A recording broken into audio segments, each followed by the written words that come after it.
we've received reports that there is Mau forest. How much land have we given away as a country? What are the deals, and how are the deals you've signed today important for AGAI? We haven't given out an inch of land to anybody. In fact, we are finalizing the regulations. As I talk to you, the regulations are on their way to Parliament. We managed to change the law.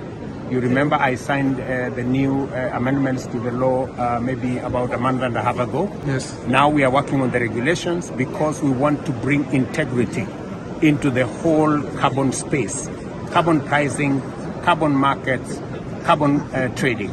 We want to make sure that there is sufficient integrity. And we have agreed as a continent, and the World Bank, by the way, is now leading the way in making sure that we finally end up with integrity, with standards on carbon trading, so that no community, no country is taken advantage of by this whole new sphere of trade. So that's what is going on there, and I am very confident that Kenya is leading the way.